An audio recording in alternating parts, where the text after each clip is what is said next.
I don't even know if you can trust anyone in the digital world anymore because so much of it is turning out to be like super phony.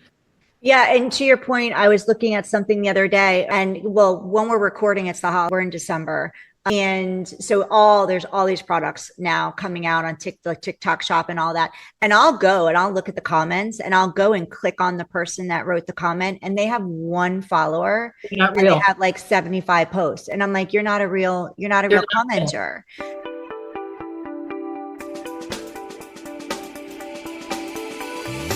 Buckle up for a new episode of the S.H.E podcast, the show where we have real and raw conversations to inspire and empower you to be seen and heard so you can create balance and everything you want in your life and business.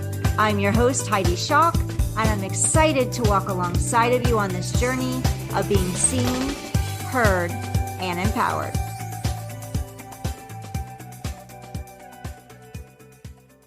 Welcome to the S.H.E podcast, to be seen, be heard, be empowered. And we're going to have some fun today. We're talking about beauty in a niche kind of way. And I'm excited about it because it's a new technology that I was blown away when I learned about it. And I think you will be too. So without further ado, I want to introduce you to my guest today, Kate Assaraf with Dip. So welcome, Kate, to the podcast. Hey, thanks for having me. Absolutely. So, Kate, before we dive in and get into your story and your journey and your product, I'm just going to give everybody a little background about you. So, Kate Assaraf is the founder of Dip, a sustainably forward hair care company, redefining beauty without plastic or pretense.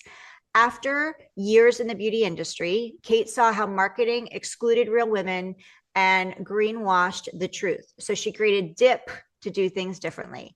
Dip makes salon-quality shampoo and conditioner bars that are plastic-free and built to last. But more than that, it's a brand with a mission: empower small, women-owned refill stores across the country to thrive. She is named New Jersey's Mompreneur of the Year, a Forbes Council member, and Oprah's 2025 #1 pick for curly hair. Kate is a fierce advocate for small business, honest marketing, and conscious consumerism. Congratulations, Kate. Thank you. Thanks. On that's it. It sounds so big when you say it all at once. But It's huge. All of it's huge. And yeah, thank congratulations. And you. yeah, celebrate it. We're going to celebrate. I'm going to celebrate it for you or with you. Oprah's 2025 #1 pick. How exciting. Yeah, that hit us really hard as we're a tiny team of 7 people, and it was such a surprise because we didn't enter that. Their editors found Dip on their own, and yeah, they voted best shampoo for curly hair, and it was really blew us away. That's so exciting. So amazing. So, Kate, tell me, Mhm. is creating Dip, this product, Mhm. is this a solution that you created or a product that you created over an issue that you were dealing with personally, or have you, I know you were involved in the beauty industry, Yeah. or has hair just been, I love shoes, so that's, but I don't have a problem with my feet, I'm obsessed with shoes. So that's, and I at one point wanted to start a shoe line. So is this the line that you created or a product you created out of the love of hair, or is this an issue or a challenge you face personally that you're like, I got to create this solution?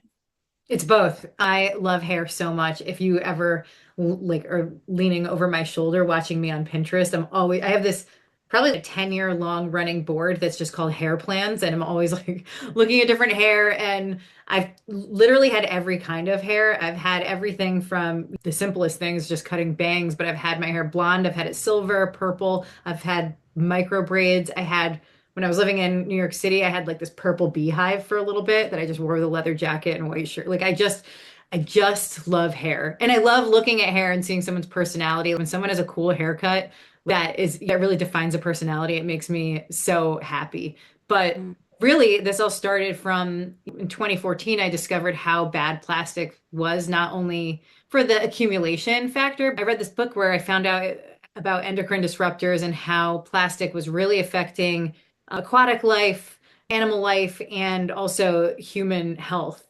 And back in 2014, this was something that was still kind of underground. And now we're seeing it bubble to the surface. Today, we're hearing about microplastics every 2 minutes. But in the Yeah. beginning, I just tried to use the options that were out there. the shampoo and conditioner bars that were out there at the time. And I became so angry and so frustrated because I love hair. I just love hair so much. And I felt like all of these bars that existed were so focused on being plastic free, they forgot about the people that loved hair. And so I set out with Dip to fix that. So how is Dip different then than those other products? What was it that you didn't like about them? Well, for one, because I've always loved hair, I've always bought my one splurge. Your splurge might be shoes. My sister's a shoe person, and I love that because we're the same size. But for me, the thing I would splurge on unapologetically would always be really beautiful hair care and potions and mousses, like all the things. And I found that the bars that existed at the time when I started Dip, they didn't have that conditioner, didn't have that luxury slip that I love. When you're using an Oribe or a Kerastase or even Pureology, they have this slip that is just gorgeous. Or if you use anything that doesn't have that slip or you have high slip expectations, the bars on the scene just didn't cut it. And because I had been in beauty for so long, I knew it could be done. I knew you could make really beautiful plastic-free hair care. That was great. And I couldn't understand why the bars didn't use certain ingredients or certain technologies that were out there. So what does it feel like? More sticky when you're using the other products? Is that how it felt to you? Yeah, it's more, that feeling when you could just go like this and your hair just feels Yeah. beautiful in the shower. You didn't have that. So what would happen was would have, they almost look like tombstones in my shower, all this graveyard of bars I just couldn't jive with. And then you'd see my shiny black bottle of Oribe or whatever. That was what I would use in the end. And I was like, I want to make something so good that I'll never buy that beautiful shiny plastic bottle again. Yeah. And what I did was I'd been in the beauty industry for a long time. So I found a chemist that had done a lot of really high-end commercial hair care that you see in salons and that you saw in Sephora and Ulta. And I challenged him to make the best bars we could make together that satisfied all hair types and that really would make someone give up going back to the bottle. And that someone would be me. I have very high standards. So that's how it came about. I love that. I see what you're talking about with the plastic bottles. I would buy those big ones because I have two kids too, and they're teenagers now. So they always, and I'm like, you have your own shower. Why are you always in mine? And then when I go in there, there's never shampoo or conditioner left. I'm I like, know. seriously? And so I'm always emptying, throwing away these huge bottles in my Yeah. recycling bin. And it feels like my recycling bin is always full. So, because you go through it fast, especially with a family, right? Especially when you have teenagers who think they need half of a bottle for their head. And I don't blame So, them. That was me. Like yeah. I loved like that big glob of conditioner that Yeah. you just Yeah. leave in your hair. Yeah. It's So I love that you created it in a bar and then and then when the bar's gone, it's gone. There's nothing right. to throw away, which is beautiful, especially with when you're hearing all these things about plastic. And now, like you said, it used to be underground. Now it's just overflowing. Yeah. So starting this business, you were in the beauty industry, taking the leap. Was this something you were like just fear free? You're like, I get to do this and I'm going to do it. And there was no nerves associated with it. You were No. just ready to go.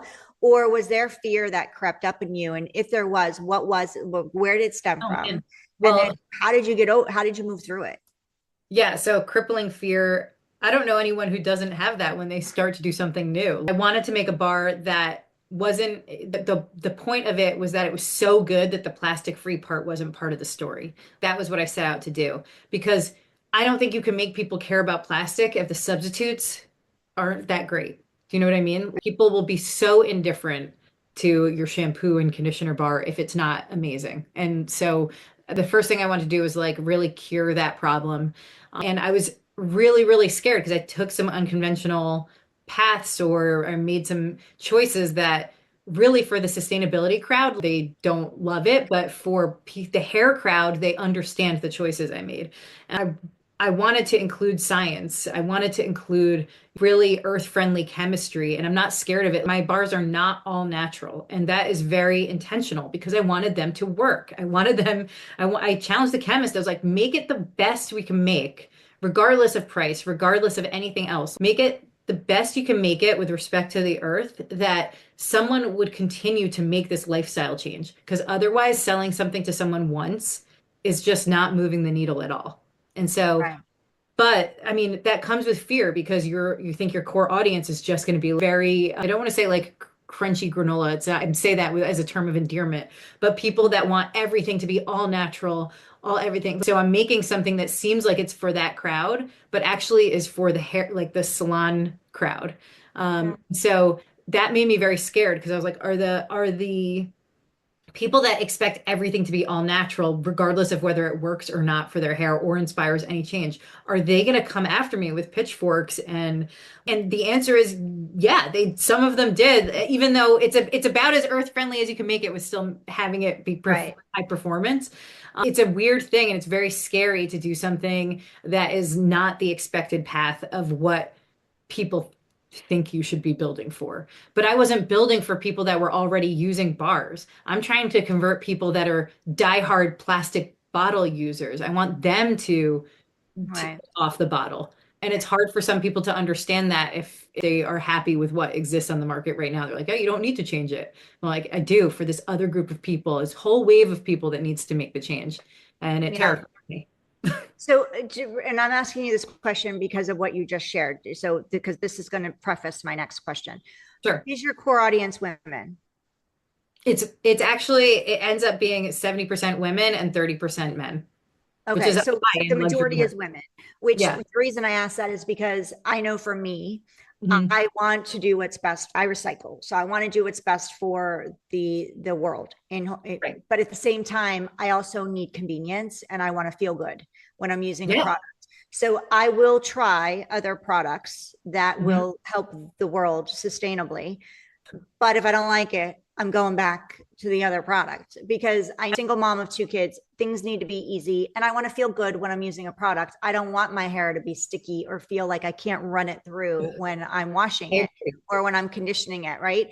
So if I tried a product and it was great for the environment, but it would made me unhappy, I'm not going to continue using it. I just exactly. go, even if the other product, even if it's cheaper, like you said, regardless of price, even if the sustainable one is cheaper, I'm still going to go use the other product. So to your point, yes, and also Kate, because you're a businesswoman, that anything you do, you're gonna and you do it well, you're gonna have haters. There's just Oh no yeah, getting for around sure. it. We can't make everyone happy, right? No.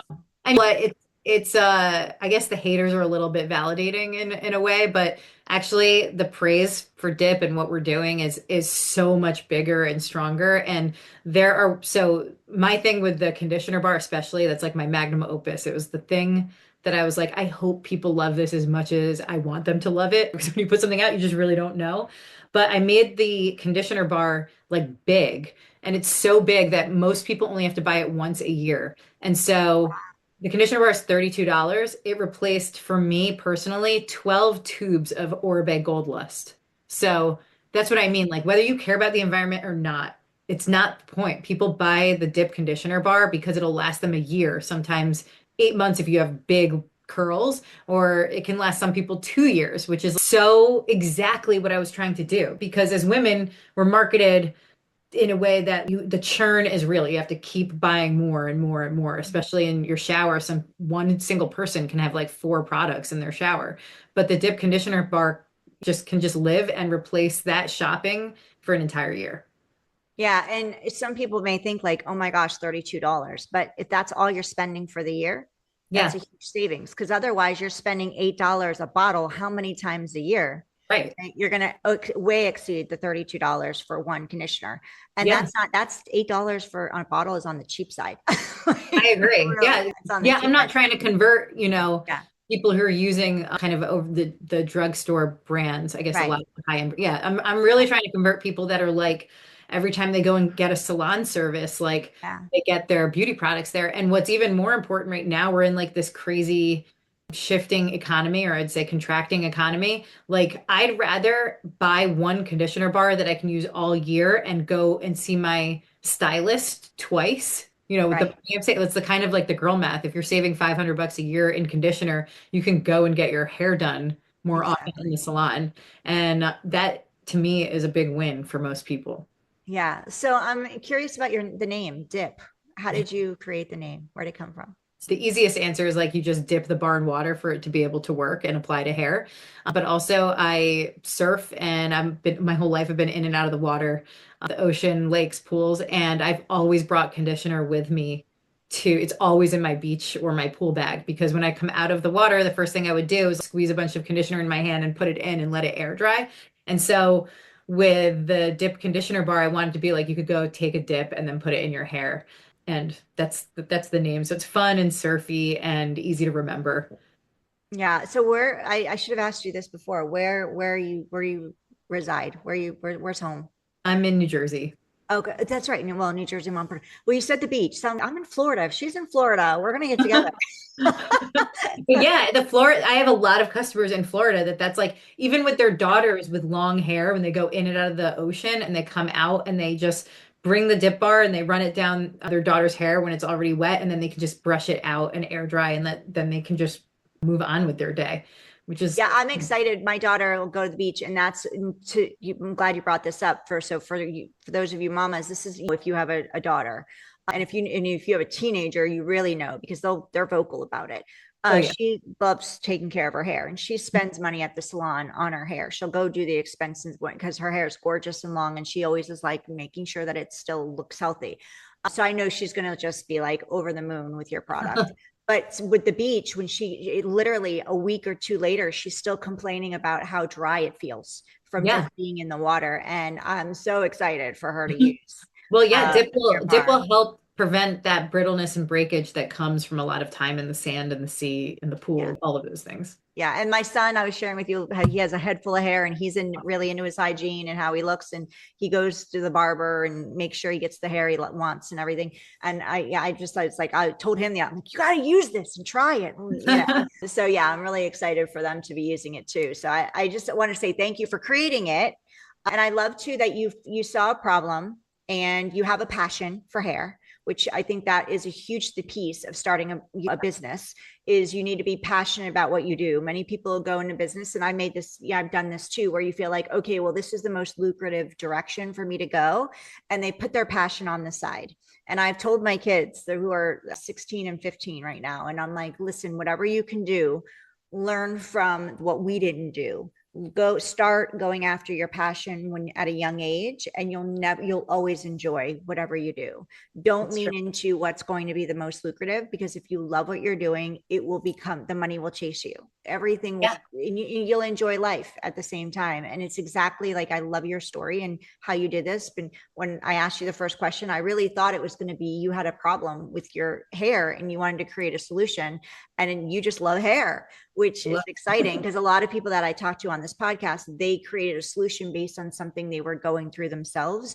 You leaned into a passion that you have and saw a problem and were like, okay, I'm going to take my passion and my love for hair and the problem that I'm seeing, and also the issue that you saw with, yes, you want to create a sustainable product with getting rid of plastic, but you were like determined and saying like, no, this gets to be a really good product or it's not going to exist at all.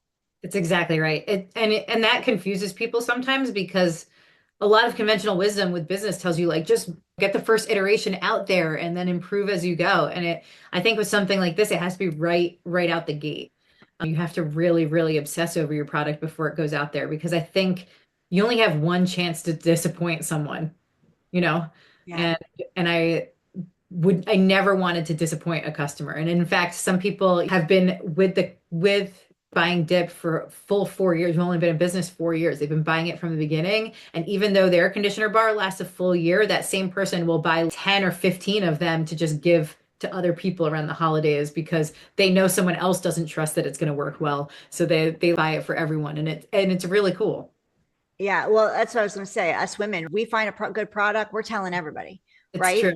Yeah. Yeah. So that's another reason I asked you who do you is your mostly women who are doing, and men will do the same thing too. And my son, if he finds his product, and the teenage, you see, I don't know if their hair, well, you're young, so their hair, all of them love the long hair right now. So he'll be telling all of his friends, like, you got, Yeah. tell your mom to get this.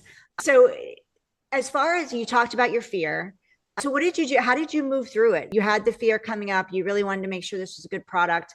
But what were some challenges? Did you have any challenges that you faced along the way? I'm sure it was all rainbows and cupcakes with you creating a product with a chemist, right? I'm sure it just went super smoothly. It So, was no, it was 40, it was about 40 iterations, and I really I wanted to be this lofty goal of making dip great for all hair types and rewriting that marketing that makes everyone think that their hair needs something special. I had a group of 400 people that I would constantly give samples to, people with that kinky coily type 4 hair and people with fine type 1A, 1B hair. And so it's very straight and everything in between. And the challenge of getting something that would work across the board for all those different hair types was really, really tough. And many times it was discouraging. And it was like, maybe I should just divide this into different hair things. But I had watched people buy shampoo and conditioner for about a year before we actually launched. And I was like, people, they walk up to a shelf, they take the bottle, they open it, they smell it, and then they read it. So smell is like the number one thing. So if wow. so if I could, I was like, just knowing, and I realized that about my own behavior. Like, I was like, I actually do this too. I didn't even realize. And so I really wanted it to be that, like, if you had curly hair, you weren't stuck with the tobacco scented one. You could actually choose any of the scents that you wanted.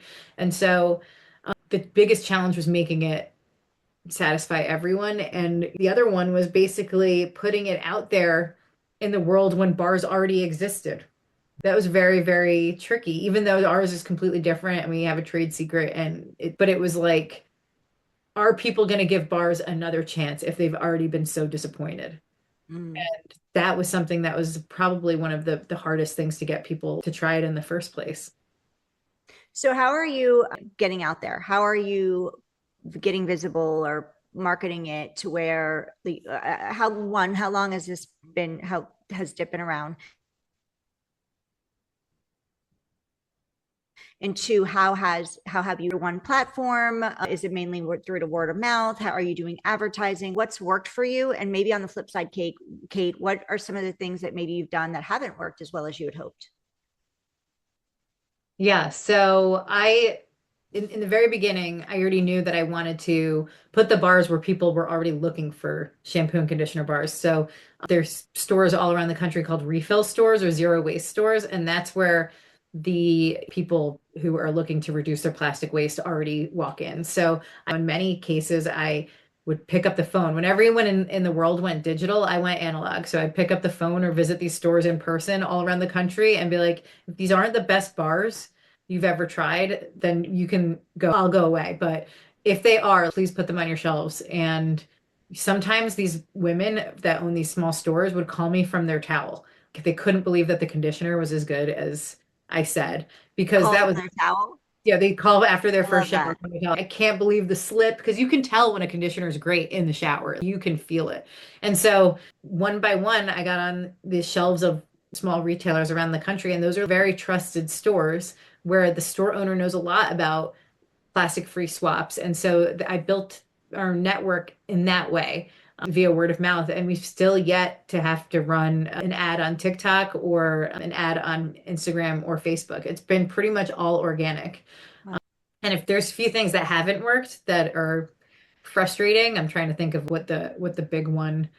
Yeah, I think what hasn't worked has been trying to convince people that aren't interested in in plastic-free hair care. It's very difficult to convince people that just have zero interest. So I kind of don't bark up that tree anymore. Someone has to really want to make a shift because I am very open and honest about the fact that bottles are easier and they're easier in your shower. They just are.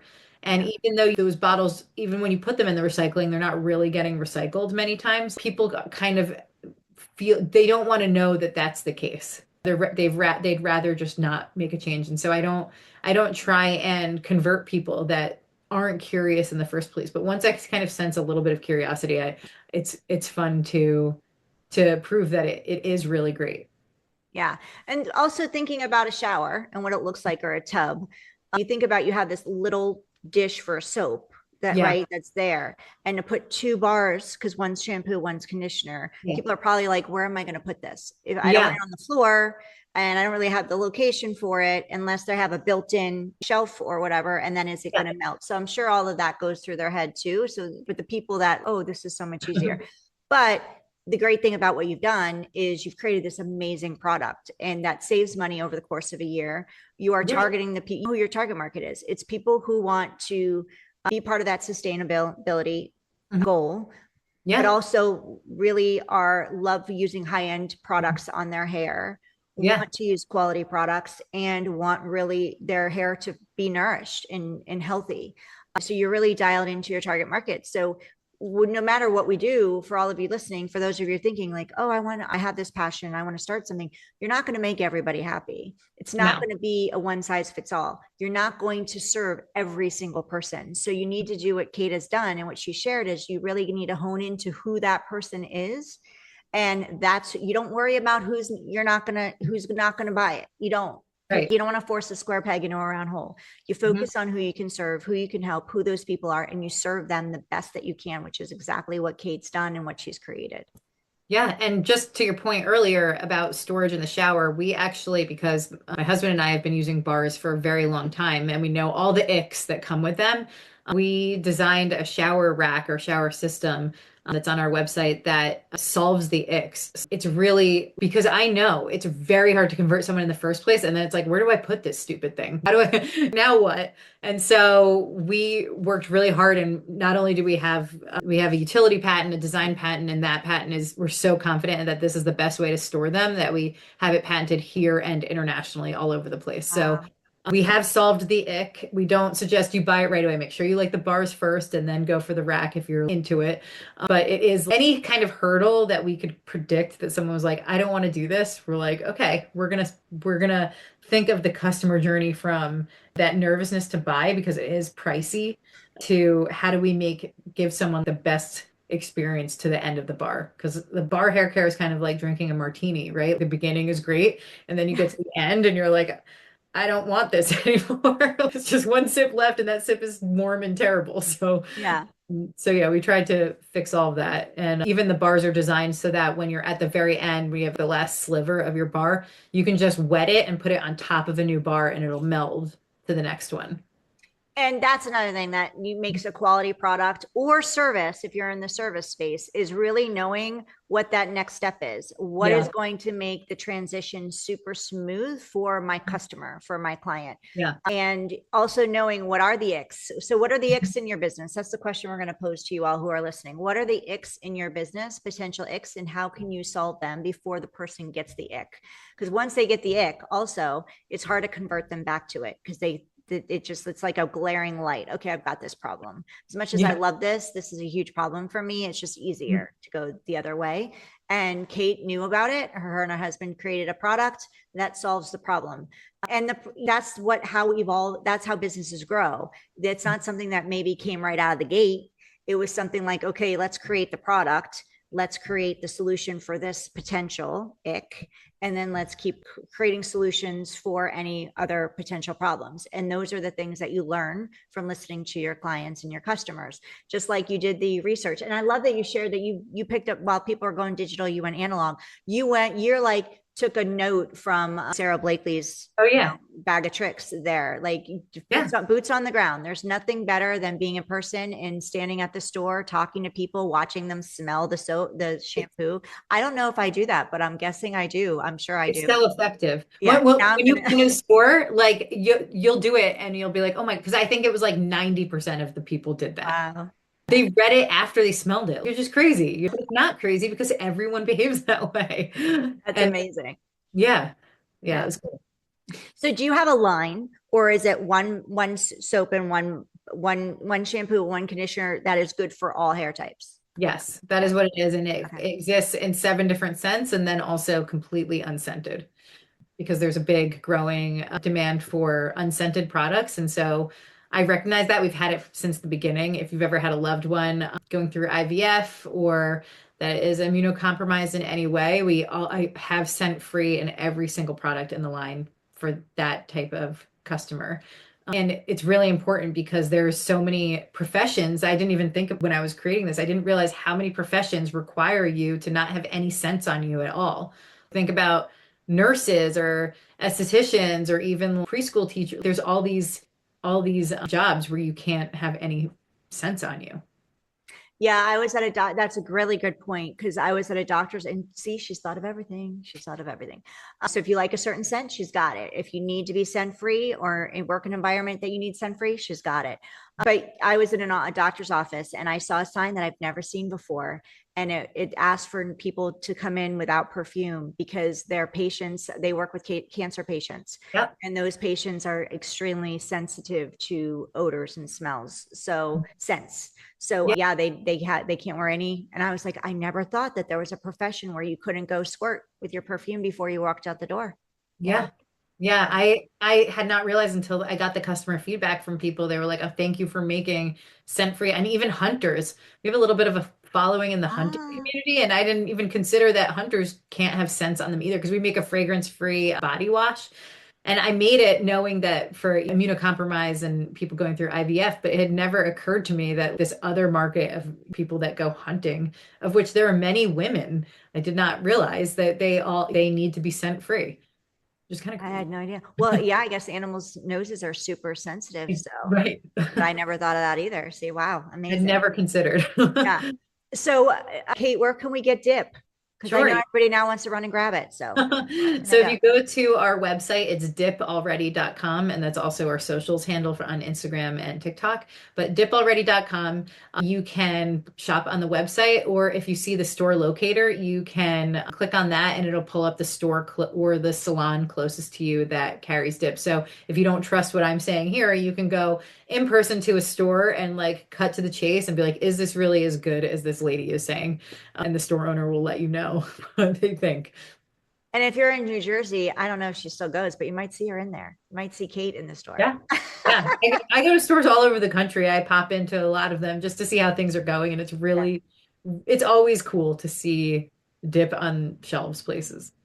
I'm so excited about this product. I'm so excited you're here. It lights me up that you're creating this impact and change in the world in the hair space. And I love that your sister loves shoes and you love hair. It's like the perfect combo. I wish I had a sister and she loved hair. I have a sister, but she's just not all in the hair. So I think that's super fun too. And so thank you for taking time and being here today with me and sharing how we can get it. Like I said, we're excited to use it. And my kids, I know they're going to love it. My daughter, especially. Yeah. Um, and yeah, because there are products out there and I've used them where it feels like you use it once and you're like, I don't know, because it just doesn't Yeah. feel like it's clean. I've Mhm. used clean hair products and it just doesn't, it feels different than what you're used to. I think I that's a big agree. thing of it too. You get in a habit of how things should feel. And even Mhm. though you're using a clean product, it feels like more sticky Yes. or actually what's happened to me, so I get where you're coming from, is I've used a product and it's very clean, all natural. And then I'm going to dry it and it looks greasy and I just Yeah. washed it. And I'm like, well, I don't want to always look greasy. Then it doesn't look like Right. my hair is clean. Right. Yeah, I know Yeah. exactly what you're talking about, and we might have been suckered into buying the same clean product because I know exactly what you're saying. But that's part of the fun of the brand is that it is almost all word of mouth, and so you can trust that all of these people that have purchased dip have bought it on their own accord, not from someone pretending to like it, which is also rare in this state of commerce right now. Like everyone. I don't know whether you've seen like the new advancements in AI, but there's this whole kind of cottage business of fake AI creators pretending to be real people. And it is, I don't even know if you can trust anyone in the digital world anymore because so much of it is turning out to be like super phony. Yeah, and to your point, I was looking at something the other day. Actually, I think it might have been even last night or the night before. And well, when we're recording, it's the holiday. We're in December, and so there's all these products now coming out on TikTok Shop and all that. And I'll go and I'll look at the comments and I'll go and click on the person that wrote the comment, and they have one follower Not and they real. have like 75 posts. And I'm like, you're not a They're real not real. commenter. And Those, and it's scary because I'm like, that looks like a really good product, but I don't want to get suckered in, even if it's $20, get suckered in and then it doesn't work. or you can, which is, it happens all the time. And I'm like, I thought there was laws and rules on advertising these things on even on They social haven't media. they haven't caught up yet, but I can tell you, like last week, I was just pitched by a company for $5,000. I can have 600 fake influencer avatars, UGC avatars that are on these like burner accounts that could say how great dip is. So I highly suggest, I don't engage in that kind of marketing, but everyone is right now. And now that I'm like on in the world, I'm like looking at it and I'm getting very skeptical of everything I see, especially on TikTok Shop now, knowing that technology's Yeah. out and there's no rules. And so please, if you have any doubts about whether this is good or not, go into the store. Use the store locator and talk to a real human because I think that's all we're going to have left soon. It's just Yeah, real. and even the website, you can see the reviews and you can see, I don't know if you have before and afters, but now I'll make sure, especially if it's a product for my face, I want to see before and afters, and they can Yeah. even be touched up. So you can't even They're, get, a I lot of can, them probably are. you can churn out before and afters on AI Yeah. crazy. It Yeah. all it It's does is look scary. at other people's before and afters and then make its own version. And so Yeah. it's getting to like a weird place where I think I think people are going to be so unnerved by like this digital pollution is what I like to call it that they're going to go back to like real life shopping. Hopefully, that would be ideal. Yeah. Well, I love that you're all about integrity in everything that you do. I love how you're forward thinking and in researching and also testing. You've gone through, you said 40 iterations, I think you said, if I remember correctly. So that's not just like you got one done and you're like, okay, let's put it to market because I want to get out there. You really tested it. You've done the research where you're standing in stores watching people smell shampoo, and that's important to them. You took that knowledge and you made sure that that was part of your product. And I love that you were Sarah Blakely in the hair world, boots on the ground, in person, going there, talking to people, talking to the stores and the store owners themselves, saying, "Hey, you need this product. This is what we can do," and you're there supporting them along the way, as well as your users. And I love that you're honest that it's not 100% natural, and that's okay. And Mhm. I love it even more because I think even in the medical space, when you're going through a healing journey, the Mhm. Western medicine's not 100% good or bad, and holistic isn't 100% good or bad. A combination of both, many times works for people.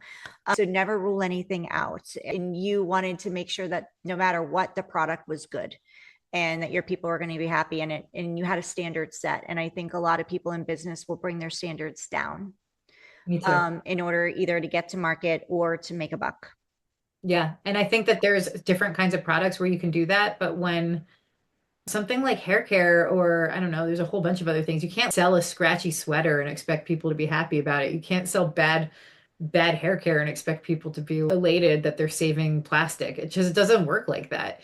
And you see so much of people cutting corners when it comes to product development. And the reality is it just pays off so much better if you really, really perfect it before you put it out there.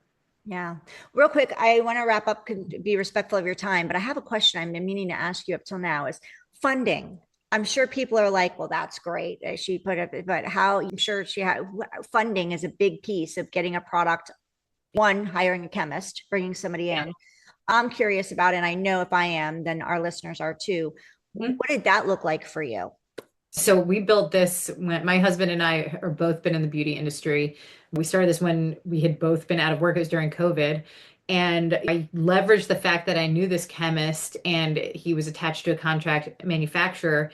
I negotiated that this would be an exclusive thing. We'd order it from you guys. So the cost of the development came into, it was amortized in the production runs. So I was very lean there. And then I know sales and marketing, and my husband is does branding, and we did it most of it in the middle of the night while our kids were sleeping because we had two little kids. My kids are now are 8 and 10. But back in 2020, when COVID was here and we were like trying to navigate this world where the kids were at home and it was kind of sink or swim for us. We would work all through the night and then try and be parents during the day as best we could. So I invested, I could do most of the work and everything by myself. But then when we came to actually putting money in, I started it. I scrambled together, I took consulting jobs and scrambled together 40K and just turned the 40K and into now what is now it's now multi-million dollar company, which is Yeah. crazy. It's a pinch me thing to even say that out loud. Um, Uh, but but yeah, there's no funding. There's no it was a little crazy, but I'm glad we did it and we took the leap. well, I'm so glad I asked that question because we learned a lot more about you. You have two little kids. And at that time, when they're at that age, I'm thinking they're two and what it was Or this, five, 2 and 4, 3 and 5. yeah, around They're like 8 and 10. They're kind of like you kind of figure out when they're going to sleep. But 3 and 5, you high never know. maintenance. They can get a cold. They could be up all night when you're planning Yeah, on working, right? So they've been up yeah, all day and now they're up all night. yeah. So that I can't even, that's a whole nother conversation on how you navigated all of that. But thank you for sharing that because I think that's just another testament into how this passion really drove you. Because one thing I always say is you need to have a why that makes you cry. And you need to be, and at the end of the day, you're going to have those hard days. And I know now that having two little kids on top of this, Always. I mean, it's great that you have a partner that was supportive, but you also had two little kids during COVID. So there was no daycare or anything you could take them to, It, even if you, it was, whether you did or not. Like there was no other option at yeah. that time. And you made it work. Where there's a will away, there's a way. And you're Mhm. proof of that. So Yeah. for those of you listening, if you really want to create something, don't let any block stop you, whether it's money, whether it's time, whether it's family, whether it's whatever, whether it's your mindset.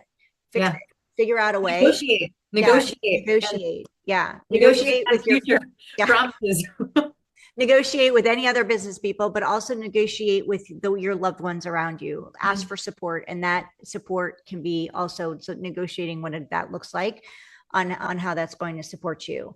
Let's not be afraid to ask for help when you need it too, which I think a lot of women are like, especially in the business space, are like, I can juggle it all, and then we fall over. I've done that many times. So Yeah, same. yeah, That's a lesson you learn once, right? Like what the burnout should only happen to you once because then you have to make some serious changes. yeah, absolutely. Absolutely. So, how can people connect with you and learn more about Dip? You told us where to buy it, but tell us again. Sure. Dipalready.com. Mhm. And you can find me. I'm Kate Assaraf on LinkedIn. And I'm also, if you have any questions, it's always me in the Instagram DMs. I like to be connected to our customers or people that just have some questions. So we're there for you. Awesome. Well, thank you for your time. I have two final questions for you.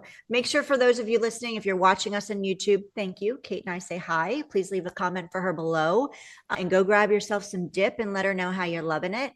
And if you're listening to us on your favorite podcast platform, thank you. We're grateful. Please share this episode, whether you're on YouTube, Apple, Spotify, Amazon, iHeartRadio, or anywhere that you're listening to this podcast. Please share this. I know people that could use this because men and women could use it. So that's the world. So everybody that could use this. If you're a woman and you're having a lady having a party, we all like to have our girl get-togethers. Bring this as a gift to your friends. Let them try it and share this episode with them. Let the world know that Dip is here.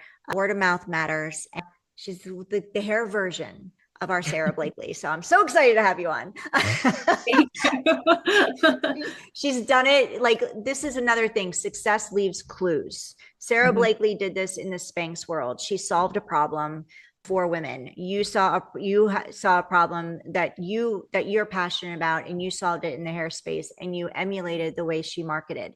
That marketing still works, whether it was Yeah. 30 years ago for her or present day for you. So this is a great lesson for those of you listening. The way people marketed in the past doesn't mean it doesn't work now. Organic boots on the ground still matters, and it goes a long, long way. Live outside the box, do something different. She did something different when everybody was doing the digital space. She did the analog in person boots on the ground thing. And obviously it worked because now she has a multi-million-dollar business.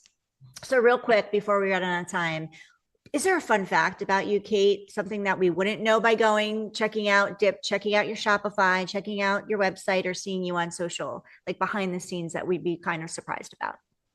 One would be that I love musical theater. I've spent 10 years doing musical theater. I taught at like a theater camp, and I love I just love the silliness of theater and just like, I don't know, people getting together and singing and dancing for no reason.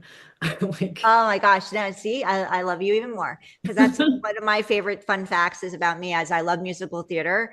And my oh my God. son, we both performed in the local theater and here. So he's performed on the little stage and then he went to the big stage where I performed. And I was like so happy to see him up there. Yeah. So That's so cool. he was obsessed with Hamilton.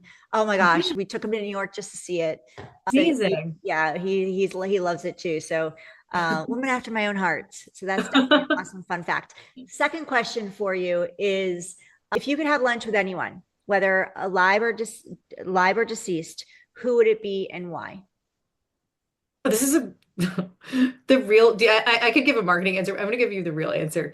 I love Stephen Page from the Bare Naked Ladies. He was like this lead singer that left the Bare Naked Ladies. And I just looked at my Spotify Wrapped. I listen to like his albums more than anything else. It's like he does concerts from home. I'm always watching him, and he has like kind of like a show tuney kind of voice.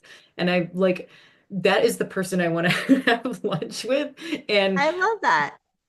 And I know I should choose someone like more, I don't know, maybe they probably have a good marketing answer for it, but I really love Stephen Page.